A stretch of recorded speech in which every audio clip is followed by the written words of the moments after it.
Hi everyone, my name is Daniela Alcantara, and this is my final reflection for EAL 431 on becoming a culturally and linguistically responsive educator. A little bit about myself.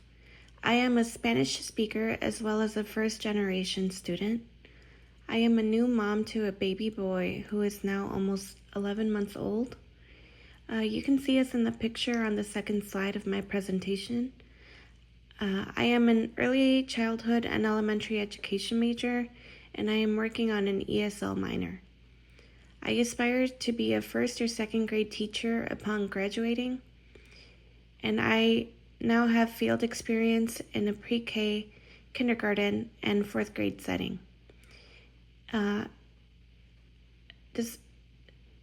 Despite everything, I love kids and I love animals.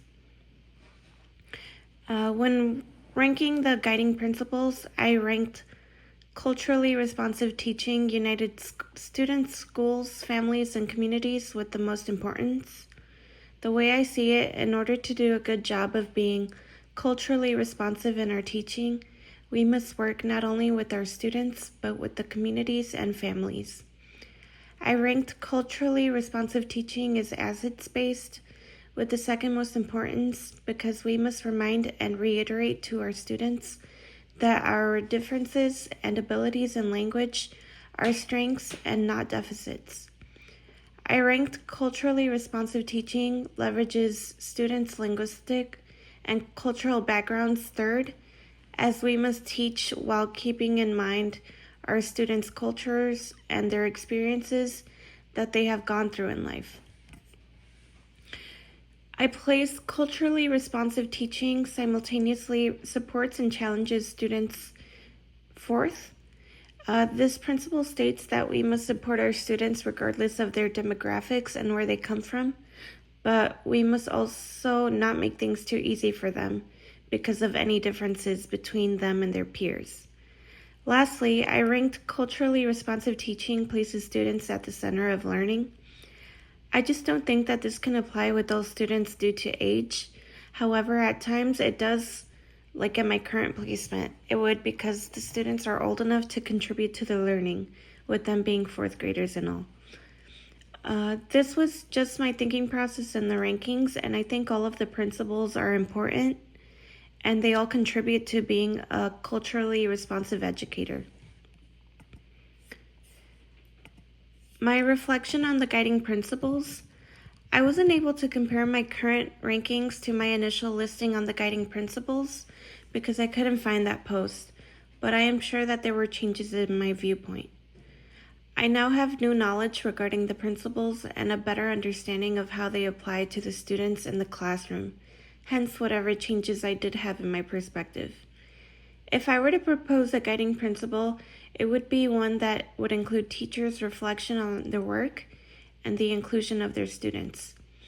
Teachers would adjust their teaching strategies and methods for future classes after seeing how they would have done with previous students.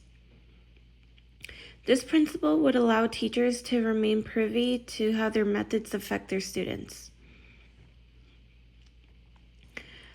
A short-term goal that I have towards becoming a culturally responsive educator is to reflect on my work. I want to make changes based off of things that work and what doesn't work. Another short-term goal is to work closer with parents and families.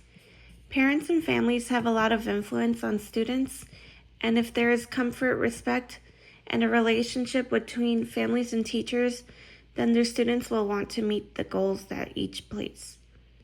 I attached an article from Utopia as well as one of the main resources from the course. A long-term goal towards becoming a culturally responsive educator is to prepare a curriculum that is representative of diverse groups. I don't think that I will be very good at doing this as a new teacher, but I will aspire to make changes and add new books and assignments that are inclusive to the different cultures of my students. Another long-term goal towards becoming culturally responsive is to continue reflecting on my work to shape my future classrooms. If I notice that something had a lot of engagement from my students, I will incorporate more things like it to the future to further enhance the relationship with my students.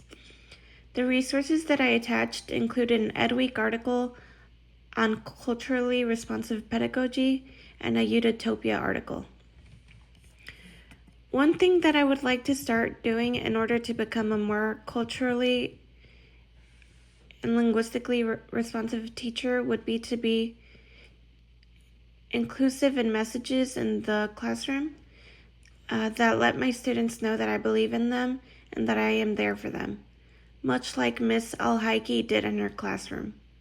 One thing I would like to stop doing in order to become a more effective culturally and linguistically responsive teacher is to stop believing that I have to be more lenient or work closer with my diverse students. Unless I have a student that maybe arrived to the States a year ago or fairly recently, the students should be able to keep up with their peers, and I can't just be easier or more lenient with them because they speak a second language. Something I would like to continue to do as a culturally responsive teacher would be to keep making good relationships with my students. As Colorín Colorado emphasized, getting to know students' interests can help build rapport, engage students in their learning, and help them find connections with friends.